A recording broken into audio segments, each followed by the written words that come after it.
자, 이번에는 S60을 타고 달려볼 차례예요. 지금 뒤에다 놓고 시동을 걸린 상태에서 진동을 한번 볼게요. 아주 없진 않네요. 조금씩 와요. 은은하게. 잘 느껴야 느껴질 정도로는 전해집니다. 시트 쪽으로는 잘 모르겠고요. 운전대 쪽으로는 조금 와요. 지금 진동이요, 뭐 중립에 놓나 뒤에 놓나 달라지진 않고요. 비슷하게 전해지네요. 거의 무시할 수 있을 정도입니다. 저희는 지금 S60을 타고 다시 출발했습니다. 저희 출발하자마자 지금 저희가 그 카페에서 고속화도로로 진입했잖아요. 국도로 진입하면서 느껴지는 게, 아니 볼보는 왜 사이드미러를 항상 거울을 읽어 쓰는지 모르겠어요. 그 일반적인 차랑 거울이 좀 다른. 브레이크 얘가 잡은 거예요? 내가 안 잡은 거예요 지금?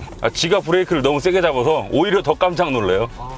지금 앞차가 브레이크를 갑자기 밟으니까 제가 설 수 있었는데도 스스로 브레이크를 급하게 잡아버리는 바람에 우리가 깜짝 놀랐잖아요. 지금 또 웃기는 거 있어요. 주차장 빠져나가다 보면 차단기 있잖아요. 차단기 이렇게 내려오면 얘가 또 쾅 서요. 약간의 이런 칼리브레이션에 있어서 조금씩의 좀 투박함은 남아 있습니다. 근데 이런 건 뭐 볼보뿐만 아니고 다 그렇죠. 하던 얘기 이어서 하면 이 사이드미러가, 볼보는 항상 이렇게 평면 교호를 쓰잖아요.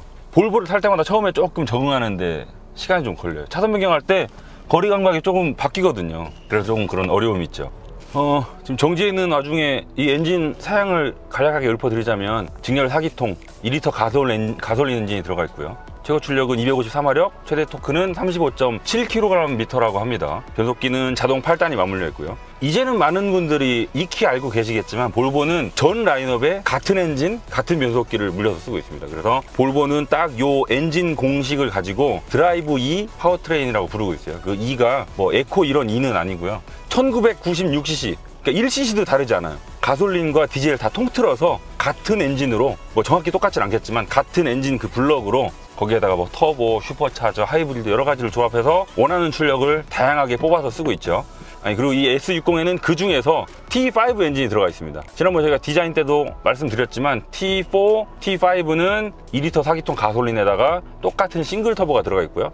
T4랑 T5는 터보만 조금 다릅니다. 그래서 출력이 T5 쪽이 조금 더 높죠. 얘가 254마력이고 T6는 여기에다가 슈퍼차저를 더해요. 그래서 300마력이 한 300마력 초반, 320, 30마력 나오는 걸로 지금 기억이 나는데, 슈퍼차저를 더하는 게 T6가 되고요. T8은 여기다가 뒤쪽에 모터를 더해가지고 400마력 이상의 출력을 뽑아 쓰고 있습니다. BMW 330i도 지금 구성이 비슷하거든요. 걔도 2리터 가솔린 터보고 출력이나 토크도 되게 비슷해요. 출력도 한 4, 5마력 차이 나나? 토크도 몇 토크 정도 BMW 쪽이 조금 더 높아요. 그리고 상당히 비슷하고요. 몸무게도 얘가 조금 더 무겁습니다. 거의 비슷하고요. 한 30kg, 40kg 차이 나나? 상당히 비슷한 구성을 하고 있죠. 다만 BMW 쪽이 후륜구동이라는 거, 그게 가장 큰 차이고요. 뭐 제원표 상에 나와 있는 거는 이 S60 T5 정지 상태에서 시속 100km 달리는데 6.5초가 걸린다고 해요. 비슷한 구성을 하고 있는 330i랑 견주어 봤을 때는 330i가 5.8초인가 그렇거든요. 얘가 6.5초고 그러면은 조금 얘가 뒤지는 셈이죠. 지금 볼보에서는 이 S60을 가리켜서 스포츠 세단이라고 하고 있는데, 스포츠 세단 뭐 출력만 놓고 본다면 스포츠 세단의 범주에 들어가긴 해요. 근데 그거는 단순히 그냥 숫자의 얘기고, 스포츠라는 말을 붙일 수 있을 만큼 세게 몰아붙였을 때 얘가 어떻게 반응을 할지, 그게 이제 진짜 얘가 스포츠 세단일까 아닐까를 결정하는 기준이 되겠죠.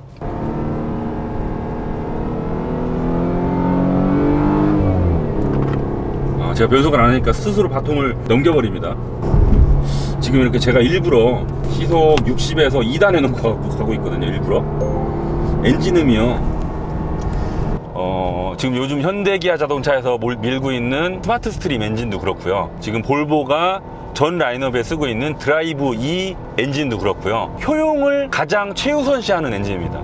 같은 기름으로 최대의 힘을 뽑아 쓰고자 하는 게 목표인 엔진들이에요. 이런 엔진들이요, 공통적으로 감성적으로는 좀 좋지 않아요. 지금도 제가 일부러 고RPM을 써서 이렇게 가다 보면 그 회전 질감이나 소리가 썩 만족스럽진 않습니다. 그냥 되게 풍부한 배기량의 6기통 엔진, 이런 거랑은 비할 바가 안 돼요. 같은 출력을 내더라도. 저속으로 천천히 가다가 급가속을 하려고 하면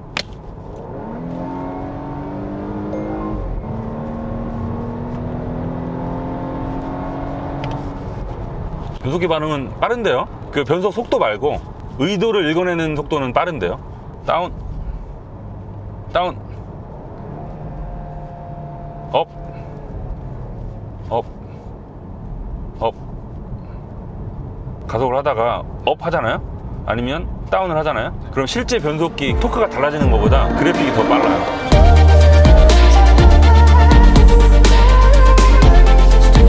자, 오늘은 미디어 시즌이어서 상당히 짧은 코스를 여러 대가 같이 움직이기 때문에 심도 있게 알아보긴 조금 무리가 있고요.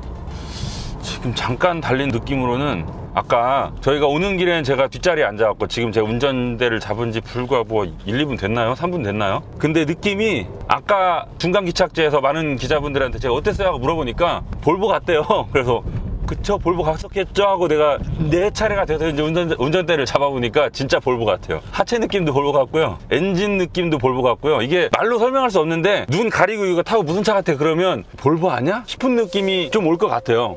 먼저 하체를 말씀드리자면 약간 단단한 듯한데, 그러니까 초반 충격은 통통 쳐주는데 그 와중에 좀 낭창낭창한 느낌? 무슨 느낌인지 좀 공감하시나요? 네. 네. 그러니까 작은 충격들은 되게 단단한 서스펜션인 것처럼 통통거려요. 되게 단단한데? 라고 느꼈다가도 좀 세게 이렇게 몰아붙이면 그 와중에 조금 부드러움이 나중에 나오는, 처음엔 단단한 것 같다가 나중에는 부드러운 느낌으로 바뀌는 그런 하체 느낌이 조금 볼보스럽다고 저는 생각을 하고요. 모르겠어요. 지금 너무 잠깐 타가지고 모르겠는데 엔진 소리나 변속하는 패턴 이런 게 되게 볼보 같아요. 아까 말씀드린 것처럼 볼보가 그 드라이브 E를 전 모델에 공통적으로 쓰다 보니까 되게 비슷한 게 다른 브랜드보다 모델 간의 차이가 적어요. 이런저런 양념들을 추가하긴 하지만 그 기본적인 틀이 똑같아서 볼보 다움이라는 게 조금 더 세게 느껴집니다. 다른 브랜드보다는. 이게 어떻게 보면 뭐 장점일 수도 있고 단점일 수도 있겠죠. 원가 측면에서는 당연히 장점일 텐데 뭐 모델 간의 개성을 좀 달리하기에는 볼보 입장에서 조금 불리할 수도 있겠죠. 이 자동 8단 변속기가 가끔 변속 충격이 있어요. 그 변속 충격이 뭐 크진 않은데 다른 요즘 나오는 자동 8단에서는 잘 몰랐었던 그런 변속 충격이 간혹 있을 때 있거든요. 자, 드라이브 모드는 일단은 지금 에코, 컴포트, 다이나믹 중에서 컴포트로 일단은 달려볼게요. 승차감이 되게 부드러워요. 아까 제가 여기까지 오면서 뒷자리 시승기를 찍을 때 약간 좀 단단하지 않냐 그런 말씀을 드렸잖아요. 근데 운전석에 앉으니까 훨씬 더 뒷자리보다 부드럽습니다. 좀 더 이렇게 말랑말랑한 느낌이 뒷자리보다 운전석이 훨씬 커요.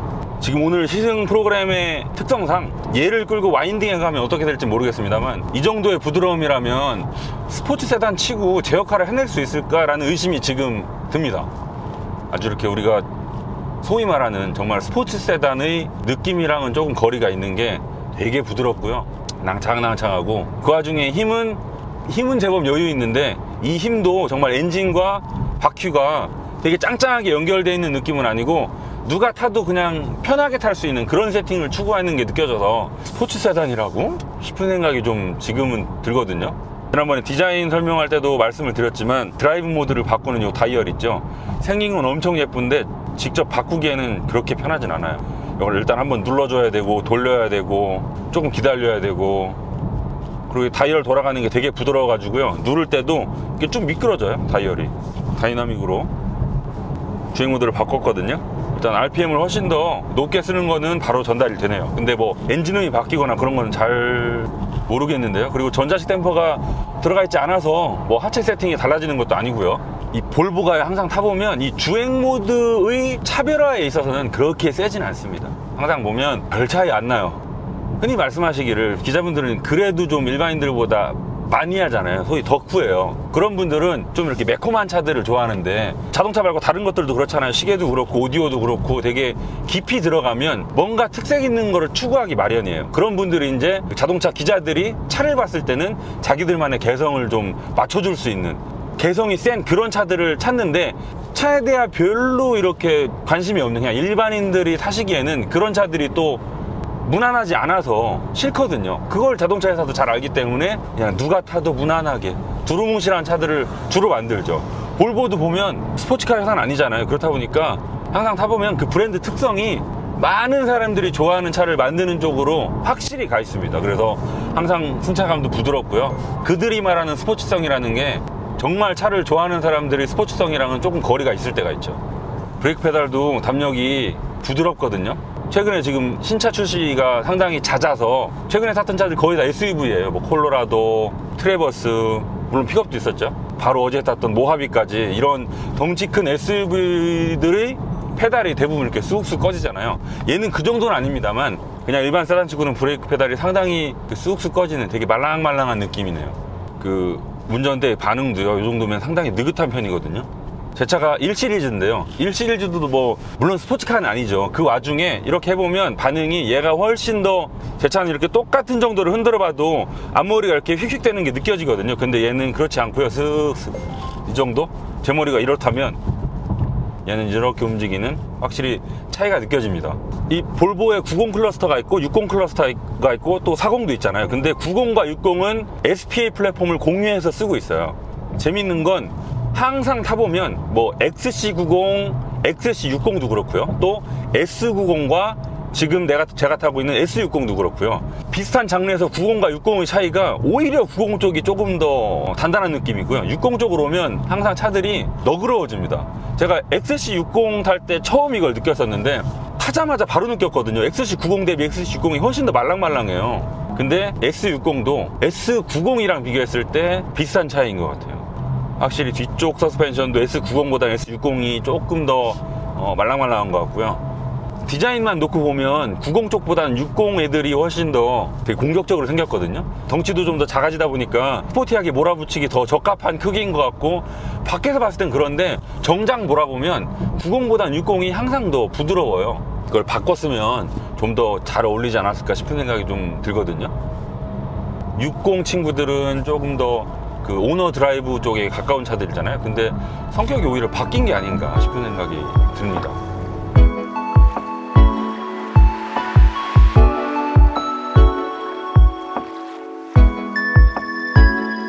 자, 우리 이번에는 2차선으로 빠져가지고 볼보가 자랑하는 파일럿 어시스트를 한번 해봅시다. 자, 지금 파일럿 어시스트를 활성화시켰고요. 차간거리는 가장 가깝게 설정을 하도록 하겠습니다. 지금 5단계로 조절할 수 있는데 지금 제한 속도인 100에 맞췄어요. 제가 살짝 운전대에 손을 떼볼게요. 지금 여기가 다리여서 바람이 심하거든요. 보통 이런 데서도 보정을 잘 하는지 볼게요. 약간 오른쪽으로 기울어져 있는 코너입니다. 일단은 중앙을 잘 따라가고 있고요. 저희가 어제 기아자동차의 모하비를 시승했는데 기아자동차에서도 HDA 기능이 들어가 있잖아요. 고속도로 주행보조. 근데 어제 비가 엄청 오다 보니까 그게 안 되더라고요. 차선을 인식을 못해. 비가 너무 많이 오니까. 근데 지금은 비가 부슬비가 내리고 있거든요. 이 정도 상황에서는 잘 해야죠. 잘 하고 있네요. 지금 왼쪽으로 튕겼다 오른쪽으로 튕겼다 안 하고요. 중앙을 잘 따라가고 있습니다. 이게요, 여러분들 볼보에 대한 자료를 조금 보시다 보면 볼보가 자랑하는 안전 기능들이 리스트만 한 요 정도는 될 거예요. 뭐 인텔리세이프, 시티 세이프티, 파일럿 어시스트, 뭐 또 뭐 있죠? 교차 충돌 방지, 뭐 엄청 많아요. 블리스 되게 많은데 간단하게 정리를 해보자면 요겁니다. 볼보가 내세우고 있는 운전대 잡으라고 떴네요. 볼보가 내세우고 있는 안전 기능은 인텔리세이프라는 큰 개념 안에 인텔리세이프 스탠다드, 인텔리세이프 서라운드, 그 다음에 인텔리세이프 어시스트, 이렇게 세 가지 카테고리로 크게 나눌 수 있습니다. 그 다음에 그 세 가지 카테고리 안에 뭐 파일럿 어시스트, 블리스는 블라인드 스팟 인포메이션이죠. 그래서 사각지대 경고장치. 아마 제가 기억하기로는 볼보가 업계 최초로 양산차에 적용한 걸로 알고 있습니다. 후측방 경고, 뭐 후측방 접근 경고, 시티 세이프티, 이런 게 다 각자의 영역에 세 가지 영역 중에 하나에 포함되어 있는 거예요. 예를 들면 블리스 같은 거 인텔리세이프 서라운드에 들어가죠. 주변 사각지대에서 오는 차의 정보를 알려주는 거잖아요. 그거는 인텔리세이프 서라운드에 들어가고요. 그 다음에 차선 이탈 완화, 이런 기능들은 내가 바깥으로 나가면 슬쩍 운전대를 조향해서 안으로 밀어 넣어주는 이런 기능들은 어시스트, 도와주는 거잖아요. 인텔리세이프 어시스트에 포함되는 기능입니다. 파일럿 어시스트도 물론 도와주는 거니까 인텔리세이프 어시스트에 포함되겠죠. 볼보가 자랑하는 안전기능 중에 하나가 또 시티 세이프티가 있는데, 시티 세이프는 간단하게 말하면 뭔가를 박으려고 할 때 안 박게 해주는 게 시티 세이프티예요. 그래서 뭔가를 박으려고 할 때 그 뭔가에는 사람, 전방 차량은 물론이고요, 자전거, 큰 짐승, 이런 게 포함이 되는데 이런 것도 브랜드마다 인식할 수 있는 범위가 다 다르거든요. 이 점에 있어서도 볼보가 조금 앞서갑니다. 사람도 뭐 성인이 있고 어린이가 있고, 자전거도 이렇게 가는 자전거가 있고 이렇게 가는 자전거가 있잖아요. 이런 거를 브로셔 상에는 둘 다 비슷한 기능이 달려있다고 써 있습니다만 좀 깊이 들어가 보면 인식의 폭이 볼보가 좀 더 넓어요. 그리고 또 시티 세이프티만큼이나 볼보가 자랑하는 게 파일럿 어시스트죠. 지금 반자율 주행 기능 파일럿 어시스트를 통해서 가고 있는데, 지금 우리가 타고 있는 S60에는 파일럿 어시스트 2가 들어가 있거든요. 1이랑 차이점이 뭐냐면 1은 아마 최고 속도가 한 50km, 시속 50km까지만 작동이 됐을 거예요. 근데 지금 이 파일럿 어시스트 2는 시속 140까지 써먹을 수 있고요. 좀 더 차선 중앙을 유지하는 알고리즘 같은 게 카메라 모듈을 포함해서요, 이런 게 좀 더 정확해졌다고 합니다. 사실 그 반자율 주행 기능이 더 널리 퍼지기에는 인간이요, 사람마다 다 운전하는 패턴도 다르고 기분도 다르고 다 달라서 모든 차가 반자율 주행 기능으로 달리면 차라리 편한데, 그 중간에 사람이 운전하는 차가 껴있으면 그게 상당한 변수가 돼요. 그것까지 껴안으려고 하니까 상당히 지금 시간이 되게 지체되는 거고요. 우리가 처음에 예상했던 것보다 제대로 진행이 안 되고 있는 게 자율주행 자동차입니다. 이게 생각했던 것보다 뭐 도로 인프라나 변수 이런 게 많아가지고 아직 그 CASE 4가지 알파벳 중에서 가장 안 되고 있는 게 자율주행 기술입니다. 지금 소리도 그렇고 승차감도 그렇고 뒷자리보다는 1열이 조금 더 둘 다 나은 것 같은데요. 운전석이 조금 더 편안하고 조용하고요. 승차감은 확실히 앞쪽이 편하고요. 소리는 별 차이 안 나는데 굳이 어디가 조용하냐고 물으면 앞쪽이 조금 더 나은 것 같아요. 승차감은 조금 생각보다 큰데요, 차이가. 지금 자동으로 놓고 달리면 별 느낌 없어요. 그냥 변속기의 존재를 잊을 만큼 쓸만해요. 근데 간혹 약한 충격을 줘요. 의도하지 않았던 충격을 줘요. 뭐 다른 회사의 자동 팔다는 그 정도 충격 없거든요. 근데 얘는 가끔 있어서 그 점이 조금 뭐 그냥 있다고 말씀드리는 거예요. 못할 정도는 절대 아니고요. 간혹 있고요. 수동으로 하면 사실 뭐 엔진은 아까 말씀드린 대로 그 2리터 4기통 단일 모듈에다가 여러 가지 기술들을 그나마 섞잖아요. 근데 변속기는 그렇게 섞지도 않고 그냥 같은 변속기여서, 물론 기어비는 조금씩 다를 수 있습니다만 엔진보다도 오히려 더 똑같아요, 느낌이.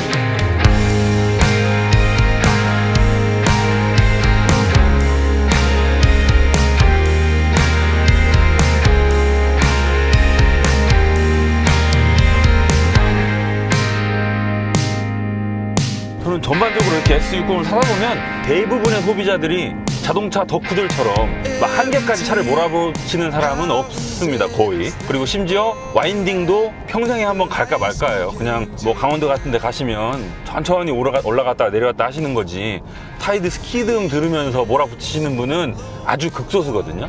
그렇다면 많은 분들이 S60을 사시기에는 부족한 부분이 크게 없어요. 더군다나 가성비라는 영역으로 들어가 보면 이 가격으로 독일 프리미엄 3사의 모델을 사셨을 때는 320D, C클래스 디젤 모델 이런 거밖에 못 사시거든요. 그러면 출력이 한 60마력 낮아지죠. 다른 독일 브랜드들의 가솔린 모델 330i 뭐 이런 애들을 사시려면 아마 한 1000만 원은 더 주셔야 될걸요. 그리고 방금 말씀드렸던 독일 프리미엄 3사의 동급 모델이랑 편의상 장비를 비교해 보시더라도 가장 저는 이 S60에서 마음에 드는 편의 장비가 이 바월스 앤 윌킨스 사운드 시스템. 요건 아마 음악을 들어보시면, 특히 BMW의 순정 오디오는 비교가 안 됩니다. 그냥 같은 소스로 USB 꽂고 들으셔도 다른 음악처럼 들을 정도로 아예 다른 급이기 때문에 음악 듣기를 좋아하시고, 그 다음에 아주 세게 몰아붙이실 거 아니면 S60이 상당한 경쟁력을 가지고 있지 않나. C클래스는 일단 엠블럼이 제일 먹어주고, BMW는 아마 운전재비는 3 시리즈가 최고일 거예요. 대신 가격 대비 편의 장비, 뭐 디자인 그런 점에서는 또 S60이 전혀 꿀리지 않기 때문에 5천만 원 중반이잖아요. 인스크립션이 5,360만 원이에요. 인스크립션이. 파월스 앤 윌킨스가 들어가 있는 7 시리즈를 사시려면 몇 장을 더 줘야 되는 거죠? 한 6장, 7장 더 줘야 되나요? 아예 다른 급의 차이기 때문에 스피커를 정말로 저희가 들려드리고 싶은데 저작권 문제 때문에. 예. 저작권 없는 제가 목소리로 이렇게 노래를 불러드릴까요? 저희가 다음에는 저작권 없는 음악을 핸드폰에 담아와서 틀어드리겠습니다. 그리고 또 볼보가 경쟁 모델 대비 자랑하고 있는 거는 아까 말씀드렸던 것처럼 포존 클라이밋 시스템, 그런 것도 다른 차에는 없죠. 사실 여기 9인치 센터 디스플레이 요거는 그렇게 편하진 않아요. 예쁘긴 한데 차 디자인이랑 상당히 잘 어울리고 되게 선구적으로 적용을 했고요. 예뻐요. 개인적인 생각으로는 저렇게 대형 스크린으로 모든 것을 통제하게 만들려면 아예 테슬라처럼 확 가야 돼요. 테슬라는 제가 예전에 얘기한 적 있어요. 터치 되게 싫어하는데 테슬라 정도면 쓸만하겠다. 아예 확 가서 진짜 몰빵을 해야지. 이쪽에 발가락 걸치고 있고 저쪽에도 발가락 걸치고 있고 이러면은 좀 문제가 있습니다. 지금 보면은 물리 버튼들이 몇 개는 또 오디오 관련해서 밖으로 나와 있고, 근데 에어컨은 또 다 들어가 있고 그렇거든요. 현대기아 자동차에 들어가 있는 인포테인먼트 시스템 있잖아요. 걔네들이 공조장치는 꼭 바깥으로 빼요. 그 점이 상당히 마음에 들거든요. 이 볼보는 너무 이렇게 디자인을 중요시한 나머지 몰아서 넣어버리다 보니까 이거 온도 조절하려면 모르겠어요. 오너들은 이걸 맨날 쓰면 조금 편해질지 모르겠는데 그렇지 않은 분들은 이게 좀 그렇게 편하지 않습니다.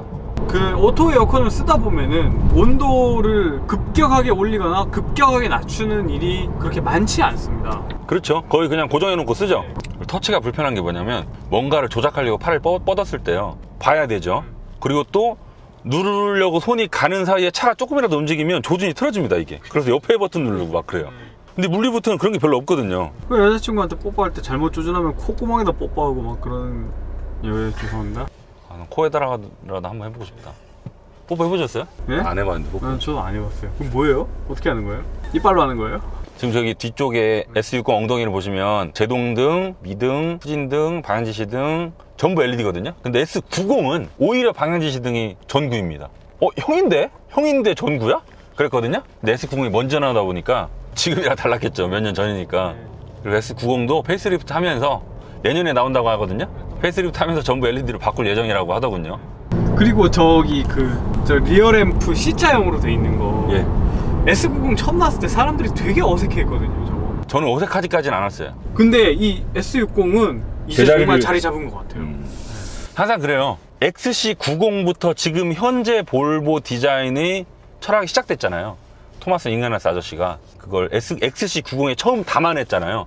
철학이 하나 딱 만들어지고 나서 첫 그릇으로 담아내는 거는 약간 산고의 고통이 느껴져요. 첫 바따들. 옛날에 BMW도 그랬고요. 그 철학이 크게 한번 바뀔 때 첫 애들은 그 문열이라고 하죠. 첫째들. 상당히 좀 고민을 많이 한 게 디자인에서 느껴져요. 그 뒤에 나온 애들은 되게 쉽게 나온 것 같은 느낌이 많이 들고요. 좀 더 세련돼지죠, 점점.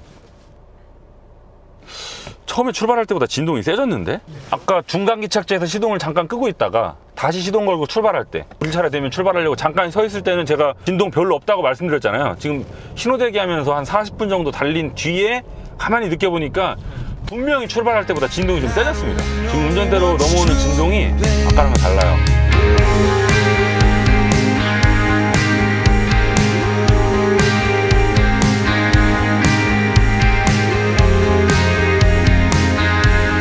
지금 이런 데도 놓으면 별로 안 좋잖아요. 이렇게 지나다 보면 통통거리는데 낭창낭창해요. 전반적으로 묵직하거나 그런 게 아니고, 아니면 아예 휘청휘청 되는 게 아니고 단단한데 통통통 하는데 전체 느낌은 출렁출렁 되는. 지금도 이렇게 되잖아요. 이렇게 출렁출렁 되잖아요.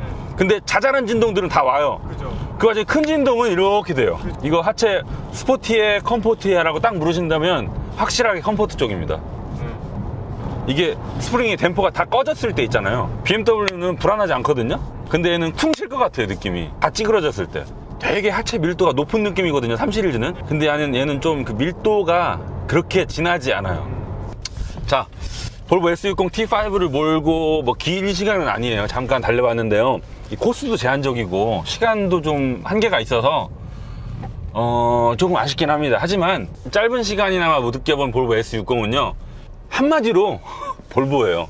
이게 무슨 뜻이냐면, 아까 제가 시작도 같은 말로 했었던 것 같은데요, 결론도 같은 말이네요. 결국은 이게 뭐냐면, 하체 세팅도 저희가 XC60, 그 다음에 V60 크로스컨트리, 이런 다른 60 클러스터에서 느꼈던 그 볼보의 느낌 있죠. 그걸 그대로 유지하고 있습니다. 말랑말랑한 하체, 효율을 되게 중요시하는 엔진, 근데 그 와중에 출력은 부족하지 않은 느낌. 이런 걸 종합해보면 볼보 하면 떠올리는 주행 느낌 있잖아요. 그거를 S60도 예외 없이 그대로 구현을 해냈습니다. 그래서 볼보 측에서 이 S60을 두고 스포츠 세단이에요 라고 자랑을 하면, 진짜요? 라고 반문하고 싶은 느낌이 드네요. 자, 그럼 이것 때문에 못 사겠다. 저는 하체가 좀 더 단단했으면 좋겠어요. 아니면 스포츠 세단이라고 말을 하지 말던가. 우리 이광 기자님, 이 차 이것 때문에 사겠다. 디자인. 그거 하나. 디자인은 뭐 어디다 내놔도 최고인 것 같아요. 더군다나 이게 전륜 구동으로 이 정도 디자인을 뽑아냈다는 건 브라보.